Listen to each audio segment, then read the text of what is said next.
과세 표준 구간별 부과돼야 될 종합소득세를 절세, 아니요, 탈세를 할 수 있는 제가 방법을 알려드린 것입니다. 그 비법을 알려드리도록 하겠습니다.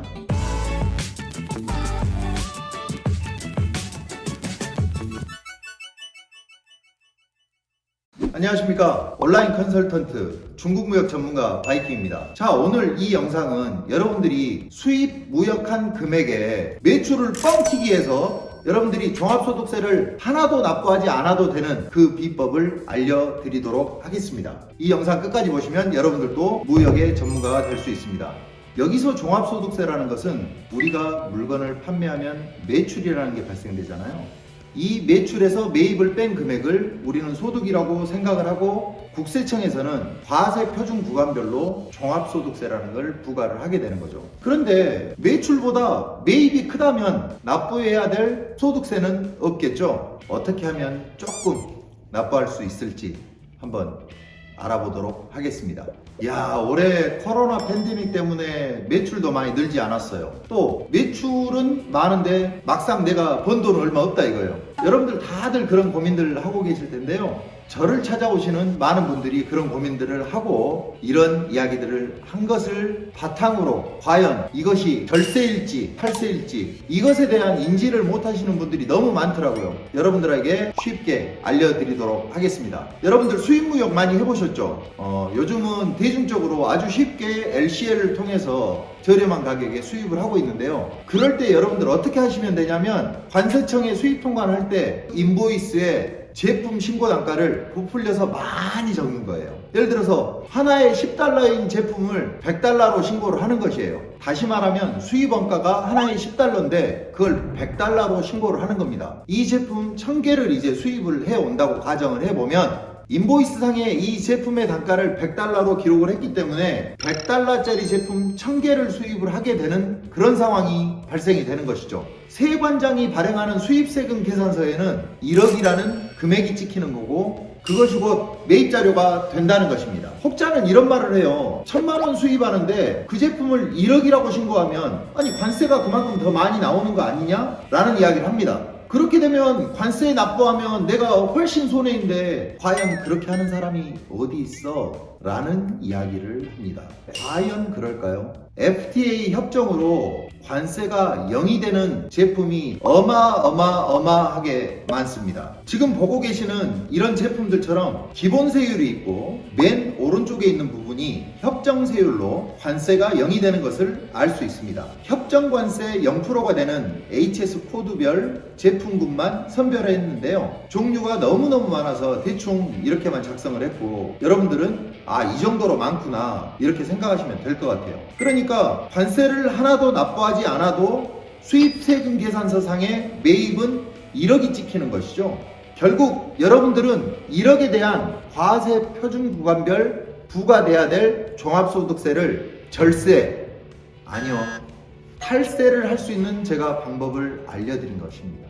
탈세를 할 수 있는 방법. 그런데 여기에는 한 가지 문제점이 있습니다. 이런 질문들 많이 하시니까 제가 이야기하는 거예요. 내 제품값은 하나에 10달러인데 이걸 100달러로 신고하면 세관 통관할 때 그렇게 크게 문제되지 않나요? 라고 물어보십니다.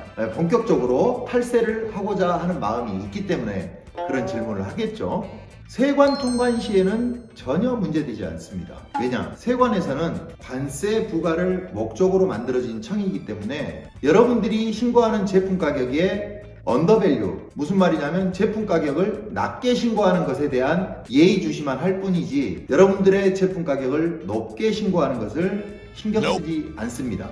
언더밸류로 지정하는 제품은 어떤 거냐면 시장가라는 게 어느 정도 형성이 돼 있어요. 이 시장 가격에 현저하게 못 미치는 제품, 가방이 우리 상식적으로 10달러 정도 되는데 이 제품을 2,000원에 아니면 3,000원에 신고한다 이거예요. 이렇게 시장가에 현저하게 못 미치는 제품에 대해서 구매처와 구매 금액에 대해서 소명을 하라고 하지만 좋은 재질로 만들어졌고 핸드메이드로 만들어졌다라는 이유로 이 제품이 하나에 100달러로 신고가 된다고 한들 세관에서는 관세 부과를 많이 할 수 있다라는 기회비용이 있기 때문에 통관에 아무런 문제가 안 된다는 것입니다. 전혀 문제 삼지 않습니다. 이 부분은 전혀 걱정하지 않으셔도 된다 이거죠. 이 제품의 원가가 10달러라는 것은 아무도 알지 못합니다.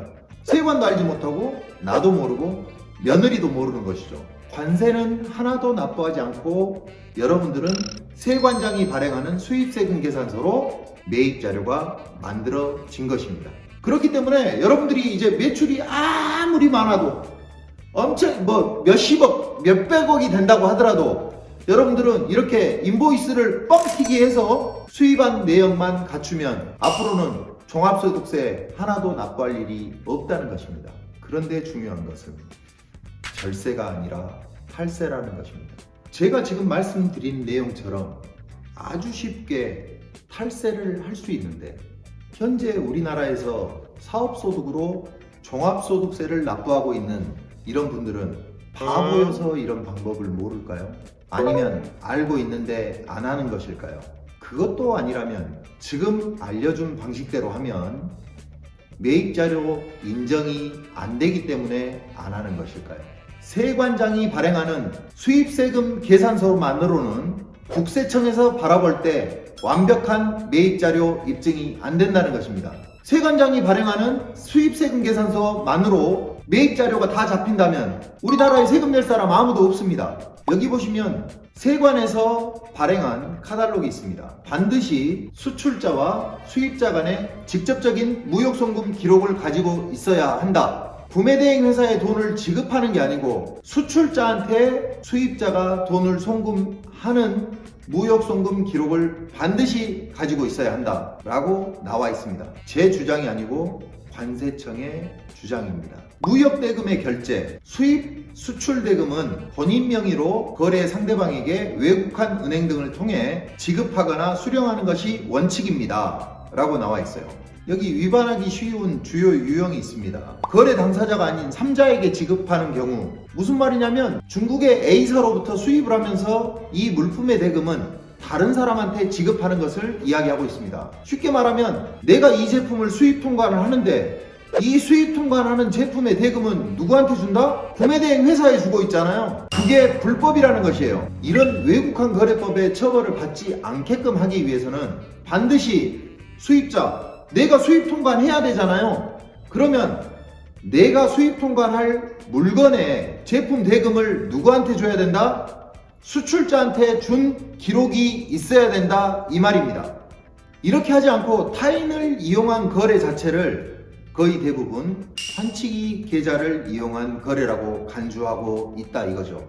또한 이렇게 무역한 거래에 대한 자료를 보관하지 않으면 최대 2천만 원 이하의 벌금이 부과되고요. 더불어 보너스로 지금까지 인정받았던 매입 자료에 대한 입증도 물 건너 가게 되는 것입니다. 여기 보시면 알 수 있듯이 이 서류는 5년간 보관해야 된다고 되어 있습니다. 세관에 신고한 자료와 관련 증빙 자료는 문서 또는 저장 매체 등의 방법으로 최대 5년간 보관합니다 라고 되어 있습니다. 결론을 말씀드리면 수입 제품의 대금을 수출자가 아닌 사람한테 지급하는 것을 외국한 거래법상 3자 지급이라고 합니다. 그런데 불가피하게 3자 지급을 통한 거래를 할 수밖에 없을 경우에는 반드시 수입자가 외국한 거래은행과 한국은행 총재에게 3자 지급 사전신고를 하도록 되어 있습니다. 하지만 3자 지급 사전신고는 그 내용이 너무 복잡해요. 그래서 오늘 이 영상에서는 좀 제외하기로 하고요. 다시 한번 말씀드리자면 불가피하게 3자 지급으로 인한 거래를 하게 될 경우에는 수입자가 3자 지급 사전신고를 안 하면 처벌받는다. 여러분들이 수입하기 위해서는 수출자하고 당사자 거래를 하는 게 원칙이지만 만약 불가피한 사정으로 인해서 3자가 개입이 된다 라고 한다면 누가 해야 된다? 여러분들이 수입자잖아요. 여러분들이 사전신고를 하지 않으면 누가 처벌받는다?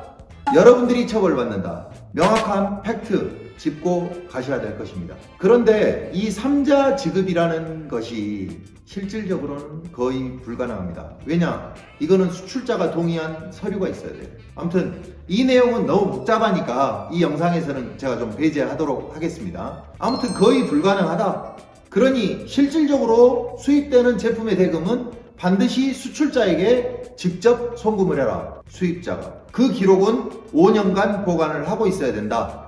그렇게 하지 않으면 처벌받는다. 그리고 매입 자료에 대한 입증은 아무것도 할 수 없게 된다. 매입 자료 입증이 안 되면 여러분들 어떻게 되겠어요? 매출 그 자체가 다 여러분들의 소득으로 잡히게 됩니다. 결과적으로 내가 감당해야 될 것은 세금입니다. 아니 저는 구매대행 회사에 물건값을 지불하고 제가 수입하고 있는데 그거 괜찮다고 하던데요. 여러분들이 구매대행을 하면 이렇게 해도 돼요. 그런데 여러분들이 하고 있는 것은 수입 무역이지 구매대행이 아니잖아요. 외국환거래법상 3자 지급 사전신고 예외로 해당된다 라고